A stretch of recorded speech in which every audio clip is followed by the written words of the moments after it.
사람들이 가장 소중하게 생각하고 가치 있게 생각하는 것을 보물 또는 보석이라는 말로 그렇게 표현을 합니다.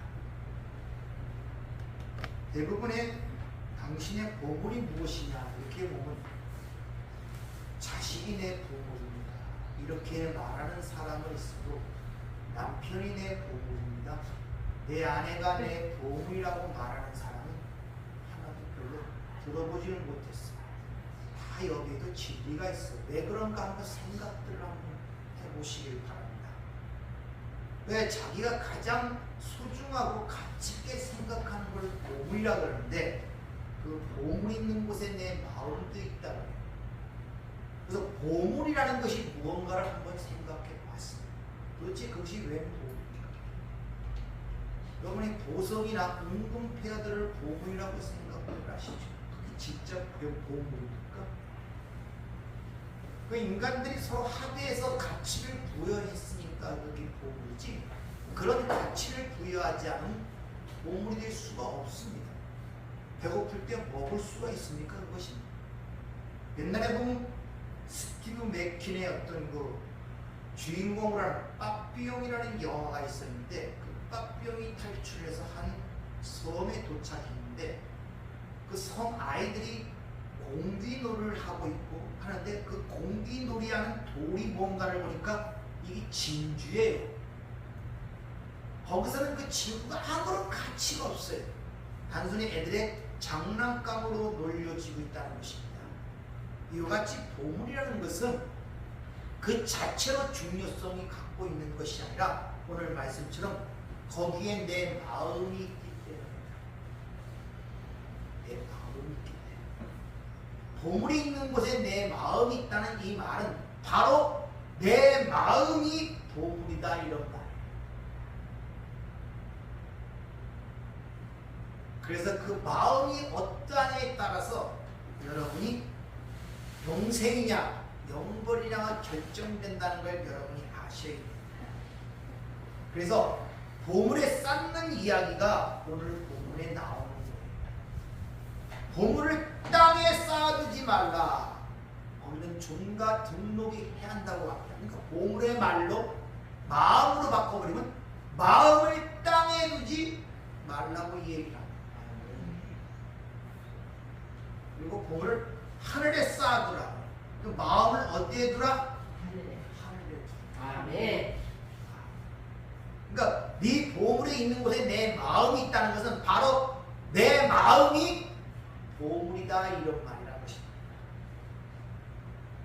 그럼 너희들이 왜 마음을 땅에 두면 안 되느냐? 왜 보물을 땅에 쌓아두면 안 되느냐? 그것을 오늘 정확하게 설명을 하고 있는 것을 볼 수 있습니다. 거기는 종과 등록이 해야 한다는 것입니다. 자, 오늘 2주째 지금 이 문제를 갖고 여러분들과 지금 은혜를 나누고 있는데 하늘에 쌓느냐 땅에 쌓느냐 하늘과 땅이 무엇을 의미하는가를 여러분이 인식이 되고 알아야 되며 그 안에 쌓는다는 의미가 뭔가를 여러분이 아셔야 돼요. 하늘과 땅이라는 것은 여러분이 생각하는 것처럼 따로 나눠져 있는 것이 아니라 바로 하늘과 땅은 하나를 가리키고 있다는 것을 아셔야 됩니다. 이 땅에 보이는 성전, 성막이 그 하나님 나라를 모여하고 있듯이 이 보이는 세상, 이 아래 것을 통하여 위 것을 알아먹으면 하나가 된단 말입니다. 그러니까 땅과 하늘은 분리가 된 것이 아니라 그 안에 무엇을 담고 있냐에 따라서 땅이냐 하늘이냐가 갈라지는 거예요.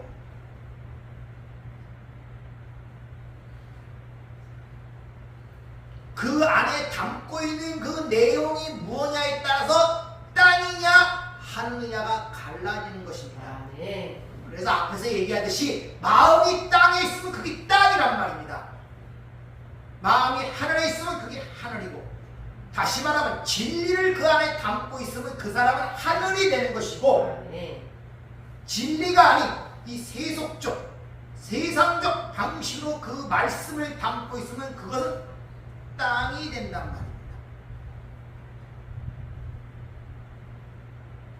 다시 얘기하는데 땅이냐 하늘이라는 것은 그 자체가 분리된 것이 아니라 무엇을 담고 있냐에 따라서 땅이냐 하늘이란 말입니다. 고민들을 좀 해보세요. 그래야 내가 하늘인지 땅인지 알죠. 그리고 또 한 가지는 그 보물이 내 밖에 있느냐 내 안에 있느냐에 따라서 또 갈라진다는 것입니다. 이 두 가지 문제를 여러분이 명확하게 이해가 돼야 오늘 말씀도 이해가 돼요. 그러니까 제 블로그에 올리는 것들을 열심히 좀 읽어보셔갖고 확실하게 이해가 돼야 내가 땅인지 하늘인지 보물이 있는지 없는지, 내가 쉽게 말하면 예수 믿는 것이 무엇인가를 비로소 이해가 되고 내 것이 되고 내 마음이 됐을 때 남에게 그걸 제대로 설명할 수 있는 자가 되는 것입니다. 네.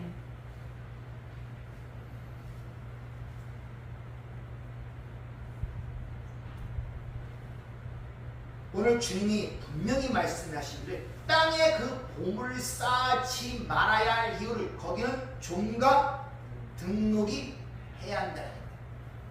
이 해야 한다는 이 단어가 아파네조라는 이 헬라어가 사용되는데 사라지게 하다, 쇠잔하게 하다, 멸망시키다 이런 말입니다. 그러니까 종과 등록은 그 보물을 흐리게 하고 밝게 비치는 것을 어둡게 하고 쇠잔하게 하고 보이지 않게 한다 이런 말이에요. 종과 등록이라는 것이.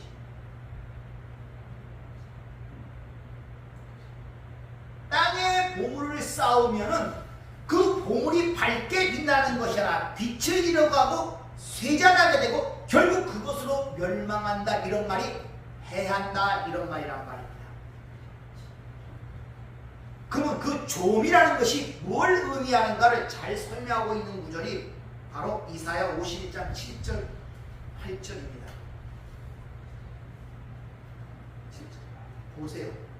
의를 아는 자들아, 마음에 내 율법에 있는 백성들아, 너희는 내게 듣고 그들의 비방을 두려워하지 말라. 그들의 비방에 놀라지 말라. 옷같이 좀이 그들을 먹을 것이며 양털같이 좀벌레가 그들을 먹을 것이나 나의 공의는 영원히 있겠고 나의 구원은 세세에 미치리라. 이렇게 얘기합니다. 물론 의가 있는 아는 자들아, 이 의는 하나님의 의입니다. 근데 그 하나님의 의를 있는 자들을 마음의 율법에 있는 자들이라고 얘기를 해요.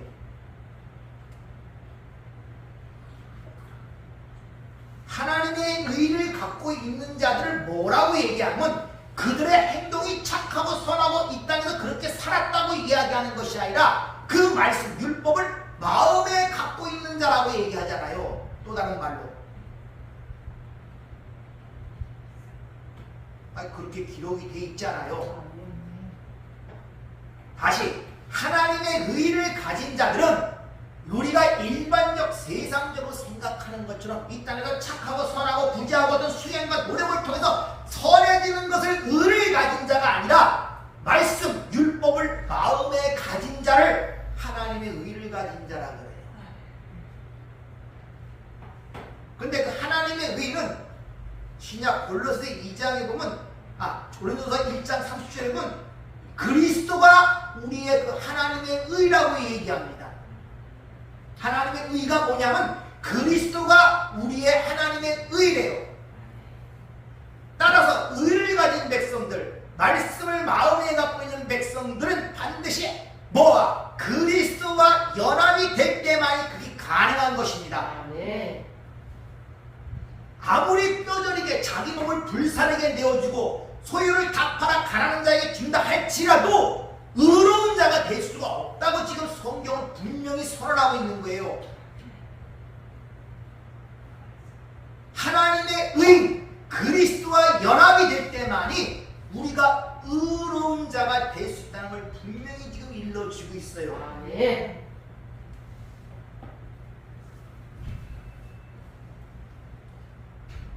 그렇게 마음의 그 말씀이 갖고 있는 자들은 그 말씀을 그 마음 밖에 갖고 있는 자들에 의하여 비방을 당하고 박해를 당하고 핍박을 당한다는 것입니다.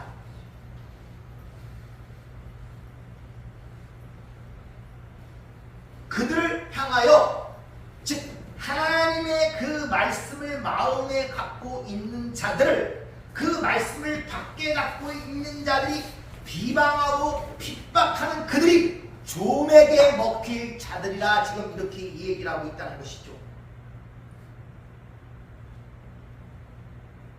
그래서 진리를 담고 온 그 예수를 밖에 율법으로 갖고 있는 바리새인들이 예수를 죽이는 거예요. 그 신뢰가 그들이 종에 먹힐 자다 지금 이렇게 설명하고 있단 말입니다. 그러니까 진리를 마음에 갖고 있는 자들을 박해하는 그들은 종에게 먹힌다. 종에게 반드시 파괴된다 이런 말이란 말입니다.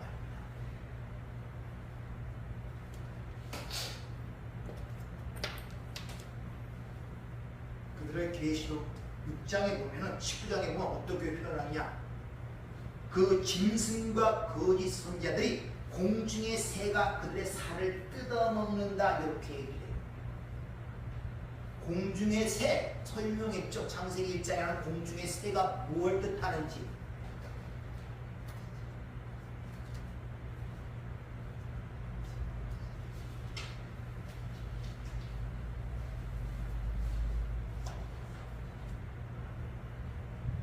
빌립보 3장에 보면 바울이 과거의 자신, 바울이 되기 전에 사울을 자기를 뭐라 바리새인 중에 바리새인이었고 율법의 의로는 행함으로는 흠이 없는 자라고 그렇게 자신을 표현합니다. 그런데 그렇게 바리새인 중에 바리새인을 행했던 모든 것들이 다 배설물이라 그래요. 바울이 고백하기를. 근데 그 바리새인이라는 단어가 헬라어로 파리사이오스라는 이런 단어가 쓰이는데 그것은 히브리어 파라시를 음역한 것이 바로 바리새인, 파리사우스란 말입니다. 우리가 우동이라는 말이 있죠. 우동. 이게 일본어로 우동이라고 해요. 그걸 우리말로 그대로 음역하여 우리는 우동이라고 하지. 똑같은 의미예요. 파라시라는 그 히브리어 그 단어를 음역해서 파라사이오스, 그걸 바리새인이라고 하는데 그 파라시라는 단어가 몸만 바뀌면은 페레시, 배설물이 됩니다. 히브리어에는 몸이 아무런 의미가 없어요. 그래서 우리나라 언어는 몸이 없으면 단어가 형성되기 아니고 의미가 없고 읽지도 못하지만 히브리어는 몸이 없어도 다 이 뜻을 자음에 갖고 있기 때문에. 그러니까 파라시라는 그 바리새인이라는 의미는 분열하다, 흩어버려 이런 뜻인데 그 또 다른 의미가 배설물이라는 단어를 갖고 있는 거예요. 그러니까 사도 바울이 괜히 자신을 행했던 모든 것들을 배설물이라고 얘기하는 우연한 일이 아닌 것입니다. 그러니까 사도 바울이 뭐라고 고백하냐? 내가 바리새인 중에 바리새인 율법에 그런 흠이 없는 그런 행위로 쌓았던 모든 것은 뭐라? 결국 내 배설물로 집을 짓는 것이었구나 이렇게 지금 고백을 하고 있단 말입니다. 이 바리새인, 파리사우스라는 이들은 무조건 뭐든지 주면 갈라놓고 분열시키는 게 특징입니다. 그래서 이 세상이 모두 쓰레기만 배출하는 거예요. 여러분 율법주의라고 자꾸 얘기하니까 이 성경이라는 바리새인만 기억하지 마세요. 세상이 율법주의예요. 인본주의의 극치가 율법주의란 말입니다. 어떤 행위를 통하여 자신의 가치와 평판을 세워서 자기 의로 갖고자 하는 이 세상의 모든 것들, 그게 선악관을 먹은 인간의 특성 아닙니까? 내가 하나님처럼 되어 옳고 그름을 내가 판단하고 내가 주장하고 내가 재판자, 거기에 판단자가 되고자 하는 이 모든 세상 전체를 율법주의, 그중에 특히 하나님의 말씀을 지킨다는 바리새인이 그 상징적 의미로 대표로 기록되는 것이지, 유대인들, 옛날에 이스라엘 백성들이 유대인만 지칭하는 것이 아닌 걸 아셔야 됩니다. 따라서 율법주의하면 무조건 이 세상을 생각하시면 돼요. 네.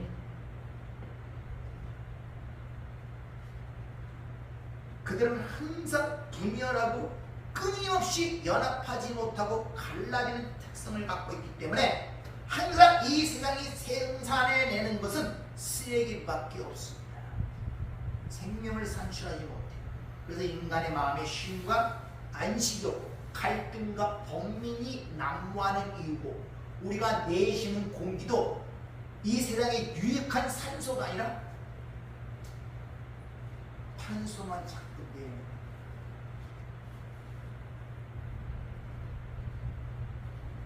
그러니까 지금 사도 바울은 자기가 율법주의 아래서 최선을 다해 열심히 행한 것들, 열심히 땀을 흘려 수고하여 싸워 성전을 짓고 집을 쌓던 모든 것들이 다 배설물로 집을 짓는 것이었구나를 지금 고백하고 있단 말입니다. 아, 내가 그 배설물로 그 집을 지으려는 바로 내가 좀이었구나를 지금 고백하고 있단 말이에요. 땅에 보물을 싸지 말라, 거기 종과 등록이 해야 한다. 그 한 예로 지금 사도 바울의 예를 들어 여러분이 설명하시는 거예요.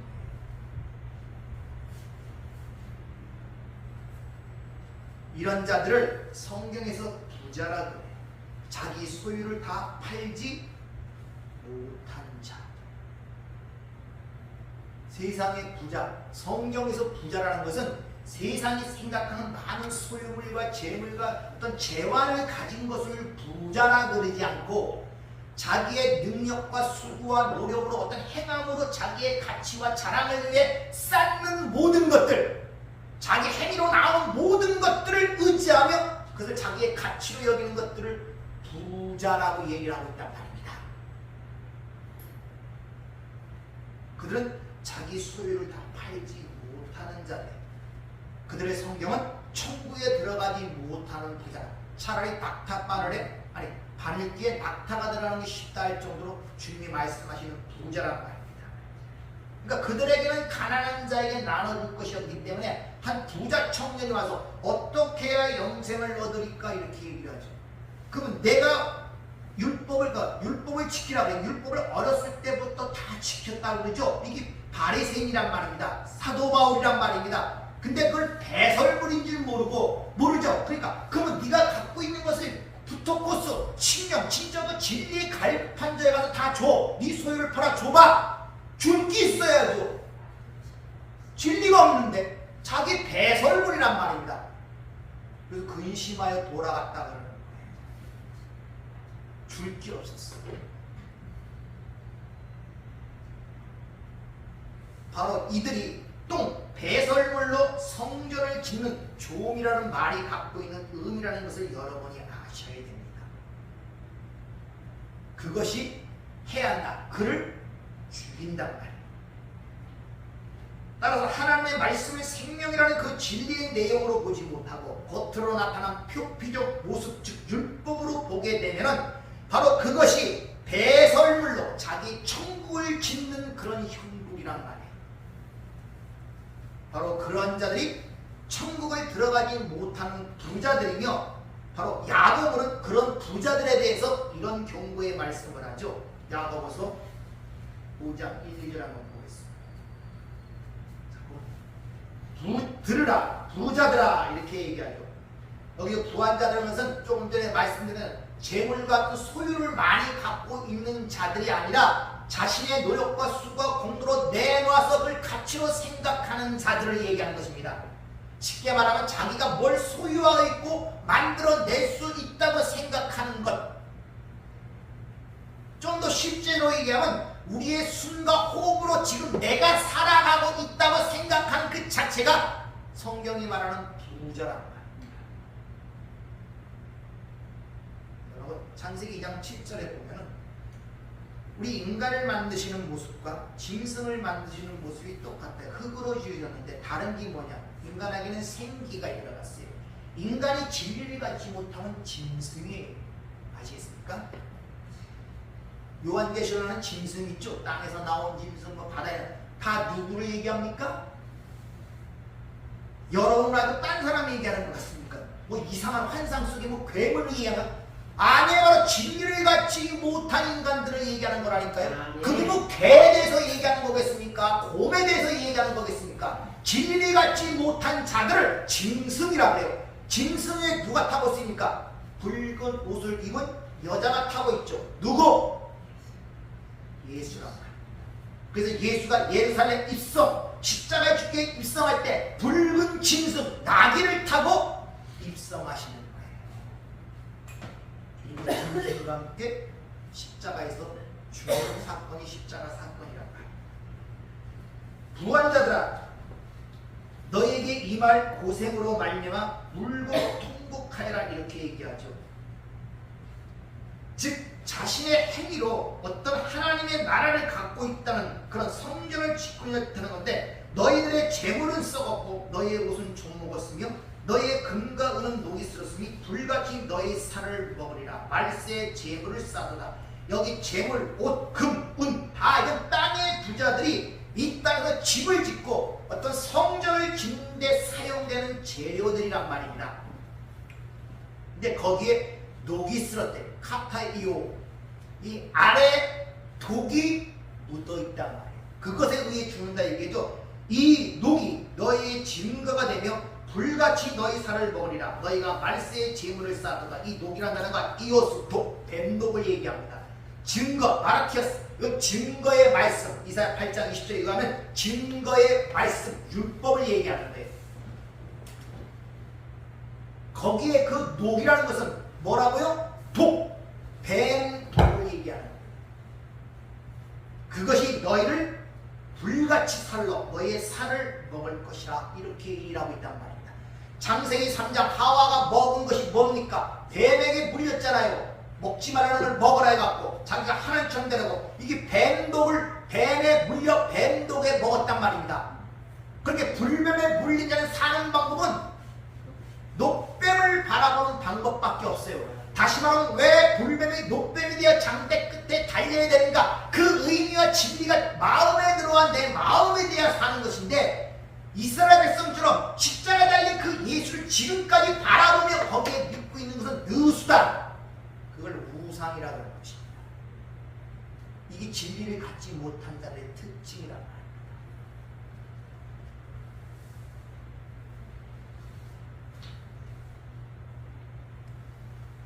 너희가 지킨다는 그 율법, 그 계명이 바로 너희에게 독이다, 이렇게 얘기하는 거예요.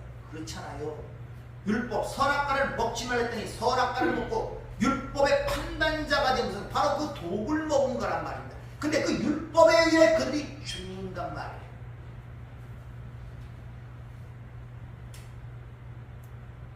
그 이야기가 불뱀의 이야기고 녹뱀의 이야기고, 그래서 모세가 녹뱀을 장대 끝에 한 거지 인자도 들려야 하리라, 그 이야기가 예수님 자신의 이야기임을 친히 밝히시죠. 요한복음 3장 14절을.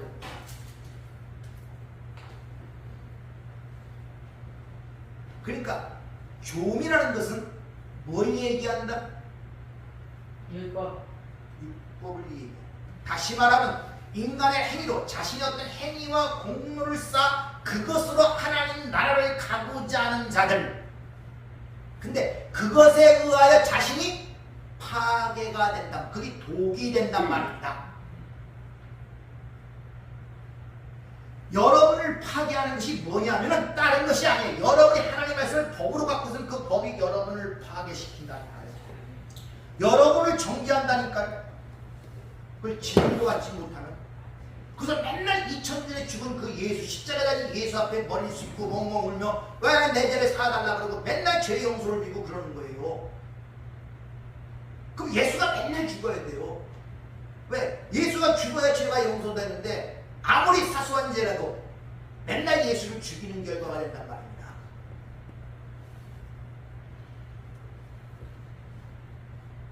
또 종이나 동록이라는 이 단어로 번역된 단어는 동에 쓰는 녹이라는 뜻이 아니라 브로시스, 음식물, 식물이라는 뜻이에요. 그러니까 앞서 율법을, 말씀을 율법으로 먹는 그 상황을 브로시스, 동록이라고 지금 표현하고 있단 말입니다.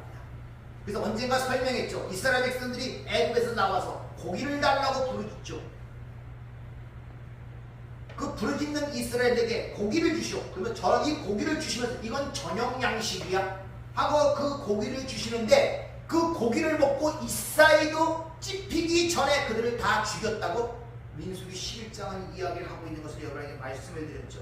즉 애굽에서 어린 양 6월절에 고기를 먹고 나왔으면 광야에서는 무교병을 먹어야 한다고 분명히 말씀했는데 여전히 애굽에서 나왔음에도 불구하고 유월절 어린 양의 고기를 추억하고 있는 것.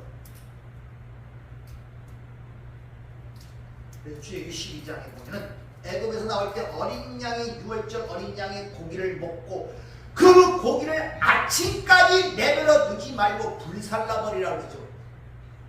그게 아침에 양식이 되면 안 된다는 것입니다. 그것이. 그러니까 예수를 믿는다면서 여러분이 그 진리를 갖지 못하고 2000년의 나를 위해 죽으신 그 예수가 우리 죄를 사했다는 그 소문만 듣고 계속 거기에 손을 모아 빌고 울고 불고 나의 소원을 들어라는 전부 다 뭐라고요? 유월절 어린 양의 고기를 먹는 거예요. 아침의 양식이 되지. 이 시대에 대부분의 신앙들이 그래요. 너무 안타까워요. 너무 안타까워요. 전부 다 물어보면 그래요. 십자가에 든 그 예수님은 아는 게 없어요. 부활하신 주님은 그냥 생소하고 함께 있다는 자체도 생소하고.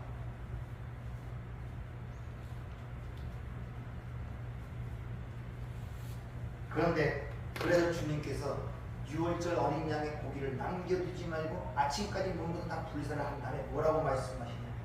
띠를 띠고 발에 신을 신고 지팡이를 짚고 나오라 합니다. 여러분이 좀 하나님의 말씀에 대한 좀 이해가 됐다면 띠, 뭘 상징하겠습니까?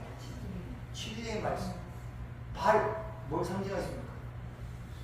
복음을 전하는 자의 발이여 아름답도다 하죠. 발, 복음. 그럼 지팡이는 뭐겠습니까? 인도하시는 시편 23편에 주의 지팡이와 막대기가 나를 쉴만한 물가로 초장으로 인도한다고 그러죠. 전부 다 뭘 얘기하는 겁니까? 진리의 말씀. 이것을 진리의 말씀으로 먹고 나와야 된다 이런 말이란 말입니다. 아니 말 그대로 지팡이를 짚고 나서는 200만이 넘는 인구들이 전부 다 지팡이를 짚고 나와야 되잖아요. 그런 말이겠냐 이 말이에요. 아니잖아요.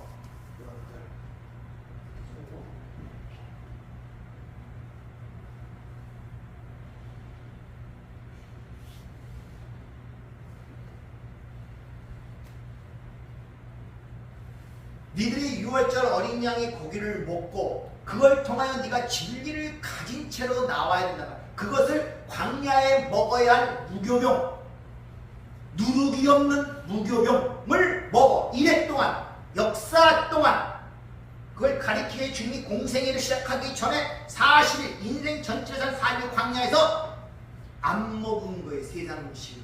왜? 너희가 알지 못하는 양식이 내게 있기 때문에.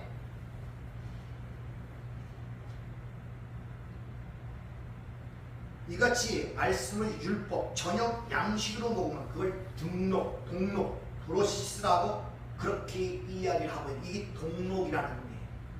율법으로 먹는 것. 그래서 사도 바울이 그러니까 자기의 그런 과거와 그런 것들을 알고 나서 하나님 나라는 먹고 마시는 것이 아니야. 이 먹고 마신다는 게 율법을 얘기하는 거예요. 율법은 뭘 먹어야 되냐, 먹지 말아야 되냐 얼마나 많습니까? 정한 음식, 부정한 음식. 그런 것이 아니야. 하나님 나라는 오직 성령 안에서 의와 희락과 평강을 하고 얘기하는 이유가 거기 있단 말이야. 로마서 14장 14절 17절을 한번 보시면은 이런 말씀이 있습니다. 자, 내가 주 예수 안에서 알고 확신하노니 이 확신하는 단어가 페페이스마이 완료 수동태입니다. 설득되다, 납득이 되다. 즉 주 예수 안에 있는 그 진리에 내가 납득, 설득이 되었단 말입니다. 다시 말하면 내가 거기에 그 말이 내 안에 마음이 되었다 이 말이에요. 마음이 되었다. 그러면 무엇이든지 스스로 속된 것이 없대. 그 자체로 속된 것이 하나도 없더라 이런 말이에요. 다만 속되게 여기는 그 사람에게 속됩니다. 만일 음식으로 말미암아 내 형제가 근심하게 되면 이는 내가 사랑으로 행하지 아니하니라. 무슨 말입니까? 음식으로 하는 것이 당신이 먹는 음식물을 얘기하는 것이 아니라 율법으로 전하는 걸 얘기하는 거예요. 율법으로. 그런 먹고 마시는 문제, 정하냐 부정하냐 그런 문제로 내 형제를 망하게 하지 말란 말이야. 왜 사랑으로 행하냐? 진리라고 진리로 사랑으로 흘려주지 못하는 것이죠. 그리스도께서 대신하여 죽은 형제를 내 음식으로 망하게 하지 말라. 그러므로 너희는 선한 것이 비방을 받지 않게 하라. 하나님 나라는 먹고 마시는 것이 아니요 오직 성령 안에서 의와 평강과 희락이라.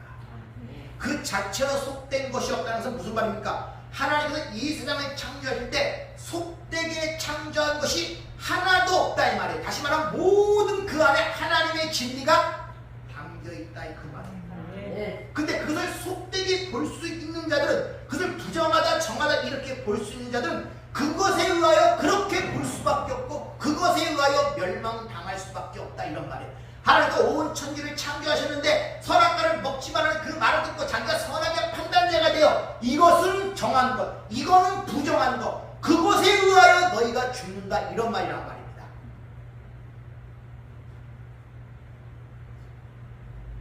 하나님께서 정한 것, 부정한 것, 먹을 것, 먹지 말아야 할 것은 구약에 보면 분명히 정해 주셨죠.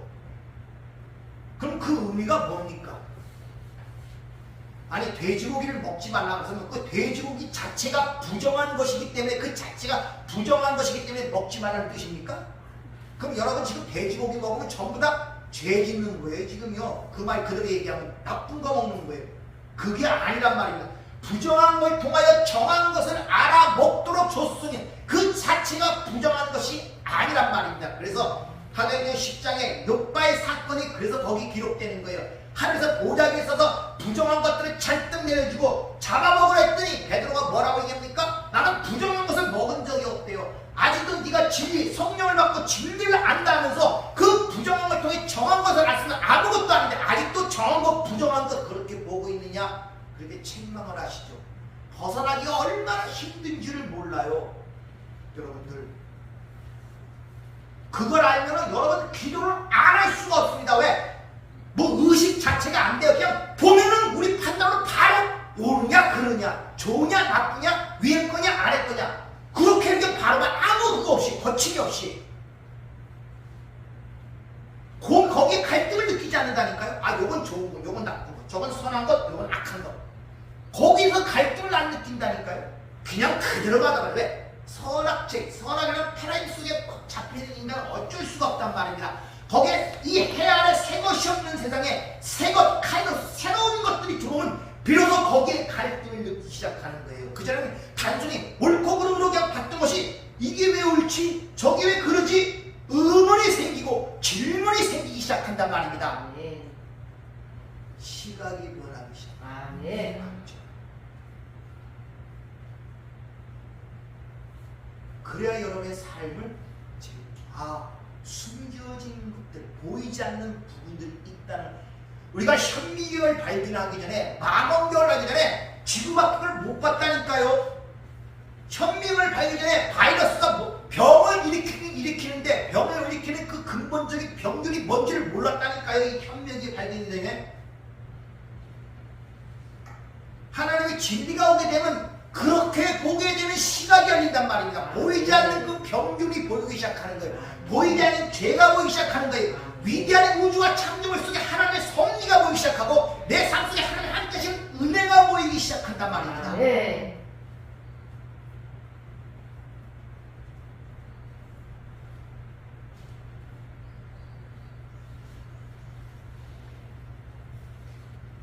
그렇게 정하냐 부정하냐 옳으냐 그러냐 그런 것들을 구별해서 그런 율법적인 거로 형제에게 주면 그 형제에게 그렇지 않아도 수고하고 무거운 짐을 허덕이고 사는데 거기다 짐을 더 올려주는 형국이란 말이에요.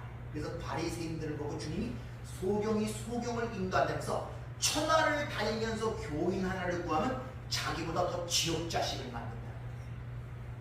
이들이 거짓 선지자 적 그리스도 이란 말입니다.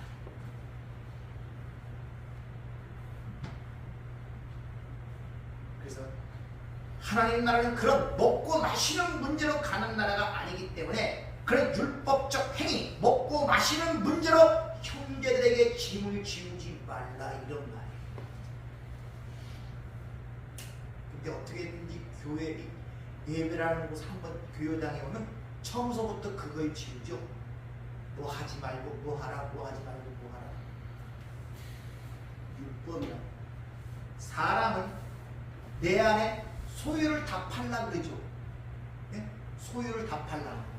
그게 무슨 뜻이라 그랬습니까? 한번 물어보겠습니다. 보이는 걸 살아가지 말고 그걸 보이는 거. 내 생각, 내 차.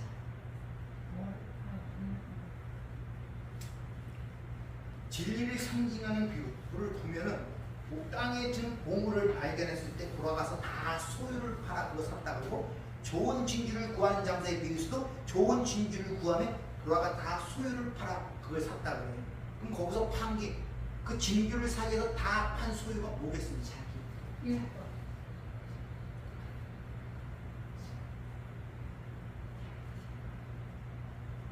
어떻게 팔아요? 그걸? 어떻게 팝니까?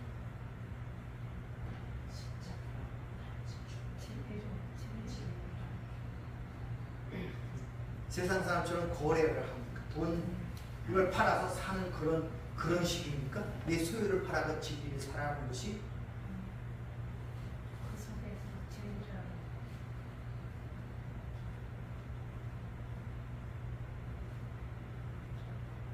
진리는 뭐 그거 물질이 아니잖아요. 그럼 어떻게 삽니까? 진리. 어떻게 팝니까? 어떻게 팔아요? 아, 내가 율법주의 해놨으니까 이제 율법을 하지 말아야지. 막 그러면 팔립니까? 그럼 아, 저기 진리니까 내가 사야겠다 해서 그럼 사십니까? 그 율법 가운데 진리를 알아요.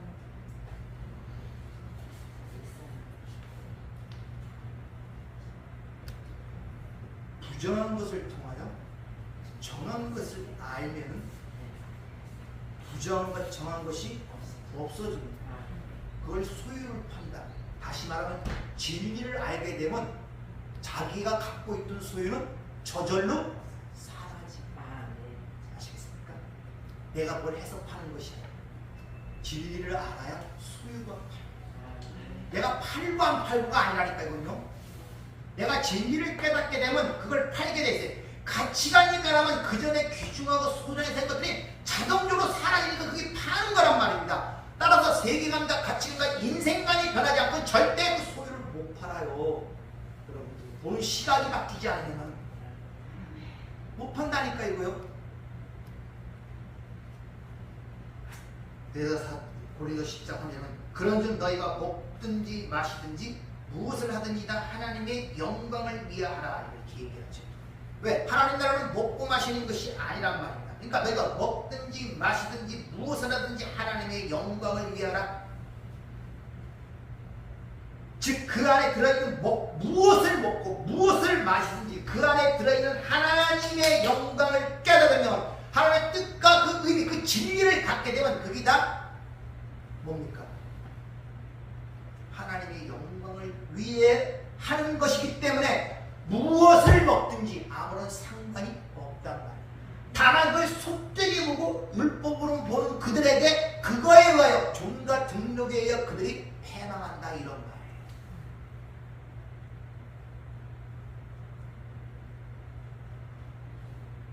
자, 이렇게 물어보죠. 똥이 무섭습니까? 근데 똥은 피하죠. 그런 말이에요. 하나님이 무섭습니다. 이거 하나 벌 받을 것 같고 저거 하나 나를 이렇게 복을 뺏어갈 것 같고. 여러분의 믿는 신앙들을 잘 이렇게 보면요, 그 하나님은 위대하신 분이잖아요. 전능하신 분이고. 그래서 구약은 무섭단 말입니다. 우리의 구원도 자지우지할 수가 있어요. 그렇죠? 뭐든지, 그러니까 내 구원이 저분에게 달려있어요. 저분의 마음에 들어야 돼요. 다른 일을 하면 안 돼요. 저분의 기분을 상하게 하거나 하지 말라는 일을 하게 되면 왜? 내 생명을 좌우할 뿐 아니라 나 구원도 차지하고 있으니까. 그거는 예수를 믿는 것이 아니라 그분이 무서워서 굴복하는 거예요. 왜? 내 생명의 여탈권과 구원과 그런 멸망이 그분의 손에 달려있으니까 그분의 마음이 어긋나고 그분의 기분이 좀 상하면 내가 어떻게 될 것 같은 기분이 들거든요. 그걸 예수를 믿는다고 합니까? 아닙니다. 그렇게 믿는 사람들이 얼마나 많은지 아십니까? 어떤 힘과 능력, 그분의 기분 상하게 하고 그분의 마음에 들지 않은, 왜? 그분이 우리의 구원과 생사를 잡고 있는 분이기 때문에 눈치를 보고 살아요. 그걸 예수 믿는답니까? 그걸 믿는다고 합니까? 아니, 그건 믿는 거야. 믿음이라는 것은 반드시 믿음, 소망, 사랑으로 완성되어야 됩니다. 믿음은 연합이 되지 아니하고는 절대 믿음이라는 것이 드러나지 않고, 내 밖에 예수를 믿는 것은 주체가 내가 믿는 것이기 때문에 믿음의 주체가 나예요. 아시겠습니까? 그래서 여러분이 항상 여러분 안에 예수가 계신가를 확증하고 입증하라고 자꾸 말씀드리는 이유가 거기서, 내 밖에 예수를 믿는 것은 믿음의 주체가 나라니까요. 근데 히브리서 12장에 믿음의 주요, 믿음의 주체자가 누굽니까? 예수라고 그러잖아요. 믿음의 주에 물을 완전케 하는 예수를 바라보라고 그러잖아요. 네.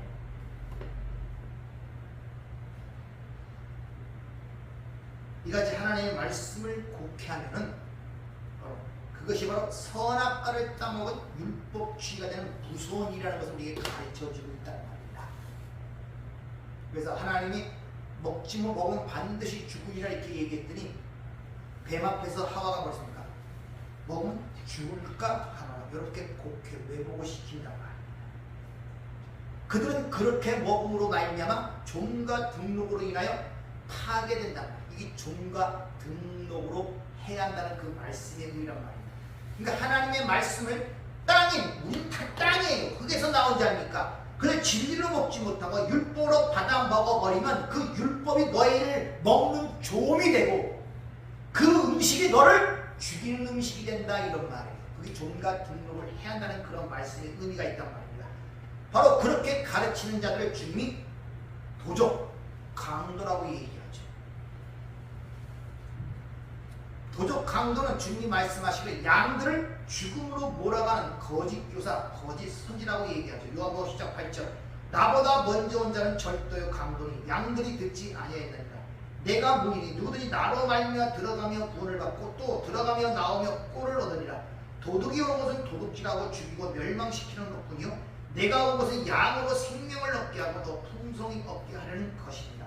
주님보다 먼저 온 도둑이요 강도라는데, 그건 바로 하나님의 말씀을 법으로, 행함으로, 율법으로, 윤리, 도덕적 수준으로 가르쳐버리는 율법 교사들, 그들을 지금 얘기하고 있단 말입니다.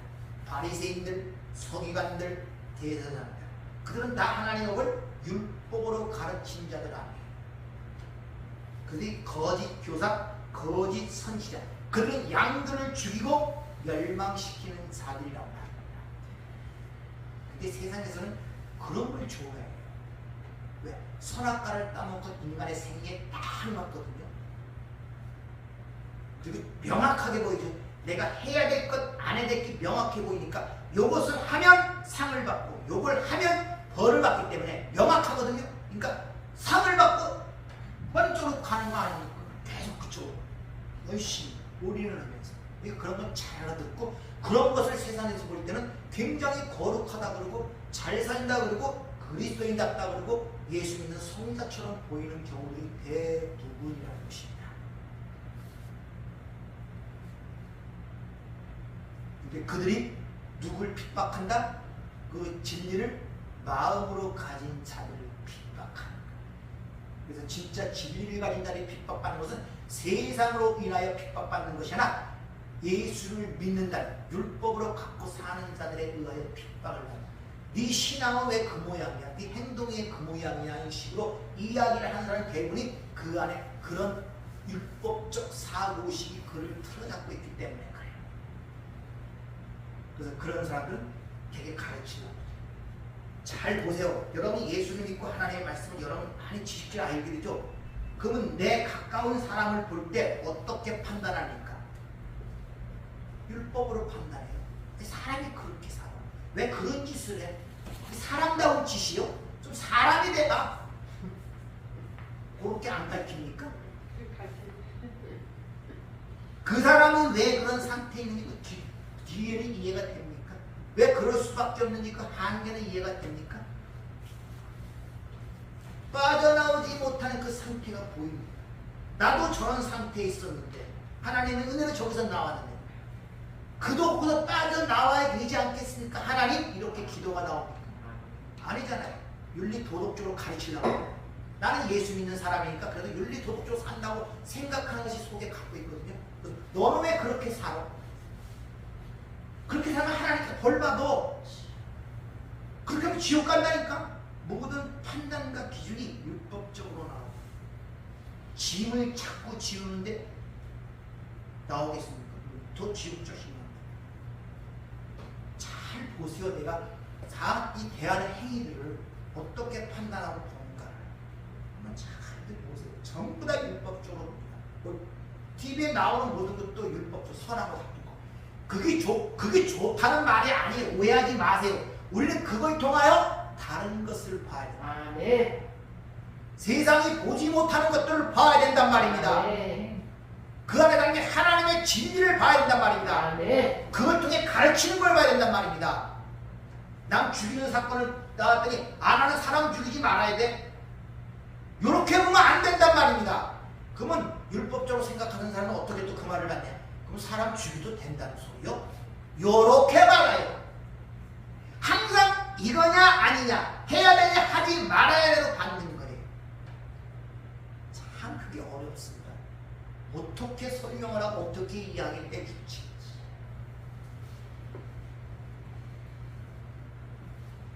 그러니까 하나님의 말씀을 그냥 법으로 듣고 이해하고 있는 이들은 이미 도둑질을 당하고 있고 땅에 보물을 쌓는 자들이며 거기에는 당연히 종과 등록이 해하게 되고 있는 거예요. 네, 죽이고 멸망시키는 게 목적이기 때문에 내 삶 속에 빼앗기고 있는 것들이 무언가를 잘 보세요. 마음이 계속 좀 불안합니까? 두렵습니까? 평안이 없습니까? 답답해요? 앞날이 잘 보이지 않아요? 왜 이런가 자꾸 고민됩니까? 삶이 자유롭지 못하고 자꾸 미워집니까? 전부 다 주인은 다 원수같이 보입니까?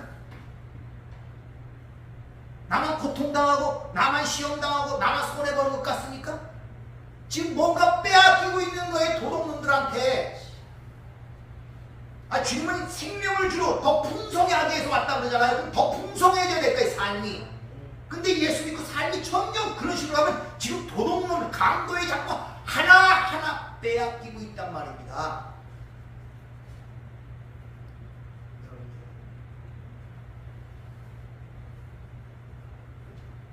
하나님이 주신 생명인데 이 생명은 외부에서 우리에게 거저 주어지는 것이지 우리가 어떤 것을 법으로 알아들어 우리 행위에 의하여 생명이 탄생되는 게 아니잖아요. 그렇잖아요. 생명이라는 것은 우리가 할 수 없는 문제 아닙니까? 그래서 값없이 거저 주어진단 말입니다. 근데 대부분의 생각이 그 영원한 생명을 얻기 위해서 부단히 어떤 우리가 수고와 노력과 어떤 행위를 통하여 헌신하고 공하여 그걸 쟁취하는 걸로 생각들을 하고 있다니까요. 그 의식구조가 이렇게 확 깔려 있다니까요.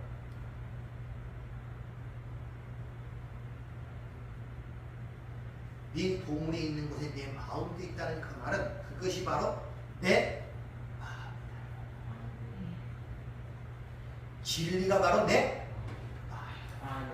그 마음에 의해 여러분이 심판을 받는 거예요. 여러분의 지금 갖고 있는 육신에 의해 심판받는 게 아니란 말입니다. 잘생겼느냐 못생겼느냐 무슨 옷을 입고 있느냐 어떤 복고리와 귀걸이를 했느냐 어떤 신분을 갖고 살느냐 어떤 집에 사느냐 얼마큼 잘생기고 건강했느냐에 의하여 판단되는 것이 아니라 여러분의 마음에 의하여 모든 게 결정되는 그 말입니다. 담고 있는 그 마음의 진리가 뭔가를 따라서 우리 안에 보물로 있는 것이 무엇이냐가 중요하고 첫 번째 보물로 있는 것이 무엇이냐 그게 중요하고 두 번째는 그 보물이 내 안에 있느냐 내 밖에 있느냐가 중요한 거예요. 바로 그 보물이 내 마음이기 때문에 그래서 무릇 지킬 만한 것보다 내 왜? 생명의 이슈 다 거기서 나오기 때문이라고 성경에게 일러주고 있단 말이에요. 네. 그러니까 땅인 우리가, 흙에 속한 우리가, 다시 말하면 흙에 속한 우리가 하나님으로부터 생기를 받았을 때 생명이 된 것 같은 창세기 2장 7절의 말씀처럼 흙에 속한 우리가, 진리를 같은 우리가, 그 안에 진리를 닮은 우리가 하늘들이 되어, 아시겠습니까? 하늘들이 되어 그 안에 진리가 쌓아가는 상태를 하나님 나라의 완성으로 이루어지는 상태며, 그게 우리가 들어가야 할 약속의 땅, 가나안 땅이며, 거기서 주어진 것을 먹고 살아야 할 것이 저와 여러분의 오늘 이 시대 현재의 삶에서도 그걸 봐야 된단 말이에요. 네. 그러나 그 땅이 이 하늘의 것이 아닌, 진리가 아닌 불법적, 세상적으로는 세상적으로 그걸 받아들이게 되면은 그게 땅에 쌓는 땅의 보물, 땅으로 만들어가는 질그릇 같은 보물을 싸서 그것이 너를 파괴시킨다, 그런 말이란 말입니다.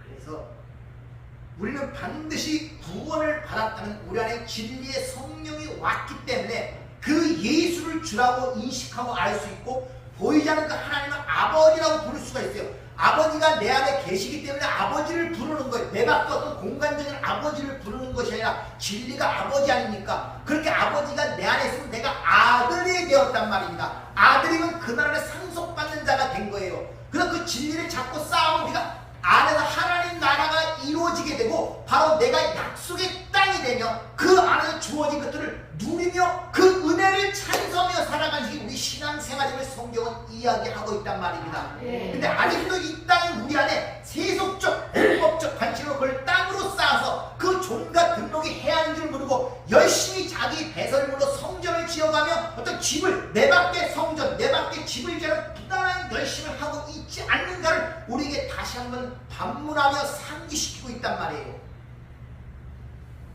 네가 약속의 땅이고 네가 하나님 나라인데 어디서 네 세상적인 걸로 성전을 짓고 하나님 나라를 짓고 네 자신을 만들어 가려고 해? 그건 네가 죽는 것이야, 이렇게 지금 얘기를 하고 있단 말이야. 그래서 하나님께서 예수 그리스도로 말미암아 그 아들들이 되게 하신 그 은혜의 영광, 그 은혜가 우리 삶 속에 어떻게 그 뜻과 계획으로 드러나는가를 깨달아 그걸 찬송케 하려 함이니라. 이것이 창세전에 너를 택한 목적이다. 그래서 1장에 분명히 얘기를 하고 있죠. 네. 결국 그렇게 우리 안에 진리가 되고 내가 하나님의 성전, 아버지가 내 안에 계시면 바로 내가 보물이란 말입니다. 네. 그래서 이 시간에는 보물이 바로 너다 라는 제목으로 한번 생각을 해보겠습니다. 네. 기도하겠습니다. 은혜롭고 자비로우신 아버지 하나님, 우리가 아버지 말씀을 들을 때 우리 인식과 생각의 변화를 갖지 않으면 여전히 선하게 편애된 속에서 이것이 옳으냐 저것이 그르냐, 이것이 죄냐 저것이 악이냐 하는 이런 판단으로 왜곡되어 들어올 수밖에 없고, 그것이 결국 종과 등록으로 내 삶을 하나하나 무너뜨리며 하나님의 주신 것들을 누리지 못하게 하는 아주 나쁜 것들이 될 수가 있습니다. 오늘도 우리는 이렇게 전할 수밖에 없고 들을 수밖에 없으나 성령께서 우리 안에 계시기 때문에 네. 이것을 진리가 되게 하시고 네. 마음이 되게 도와주셔서 네. 우리의 생각과 판단하는 모든 것들이 하나님의 눈으로, 하나님의 생각으로 보고 판단할 수 있도록 저희들을 축복하여 주시옵소서. 네. 예수님 이름으로 기도하옵나이다. 네.